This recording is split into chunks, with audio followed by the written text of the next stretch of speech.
Last week, we learned how to compare two people, places, or things. Now, look at the four of us. We do have similar traits and interests, such as we're all teachers and we love YouTube, but overall, the four of us are very, very different. How are you going to compare the four of us? Hi there, it's Lindsay again, and welcome to Bite Size English, your daily bite of English. Action, Jack! This cool episode is focusing on more adjectives called superlatives. If you need to learn about comparative adjectives, go back and watch last week's episode, as these adjectives are related. It's time to learn. We should start with a review of comparatives because superlatives use the same groups but have their own set of rules, which are kind of similar. Can you remember how we grouped the adjectives? Hint, there were four groups. Here they are. One syllable, for example, tall. Two or more syllables, like beautiful. Adjectives ending in Y, easy. And the last group was irregular, good and bad. Comparative forms are used when we are comparing only two nouns. But we use superlatives when we want to compare more than two nouns, a group, or take the comparison to the highest degree.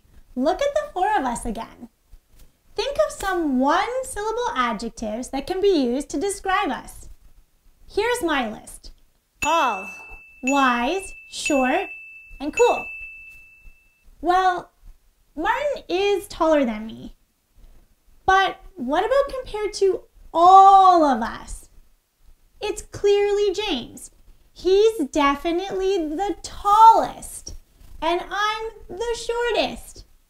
Martin is the coolest, and Dora is the wisest. Check out those sentences in text. What is the rule of forming superlatives for one-syllable adjectives? Add est to the adjective. Great. And also add the article the before the superlative. Now, two or more syllable adjectives. Let's use some different ones from the previous episode. How about comfortable, peaceful, and important? We use the most or the least in front of the adjective, like this. I think yoga is the most peaceful activity. Plane travel is the least comfortable. Exercise and a healthy diet are the most important lifestyle choices. What was the third group again? Oh yeah, adjectives ending in Y.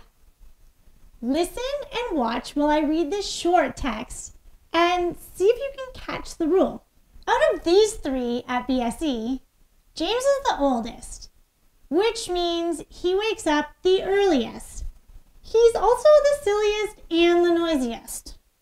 Martin, well, he's the messiest. His books are everywhere. And Dora is the artsiest and the fanciest.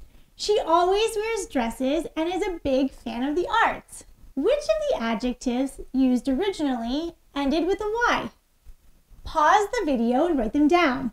Check your answers. The rule is, when forming the superlative for adjectives ending in Y, remove the Y and add IEST. The irregular adjectives from last episode were good and bad. Their comparative forms are better and worse. Do you know the superlative forms? Good job! They are the best and the worst. That concludes this episode. I know English isn't the easiest language, so be sure to subscribe so you don't miss a lesson. Test your skills by using the worksheet related to both comparatives and superlatives on the website. We have some funny content as well as language tips on social media, so check out Insta, Facebook, and LinkedIn. Engage in the posts and stories to show us that you're learning.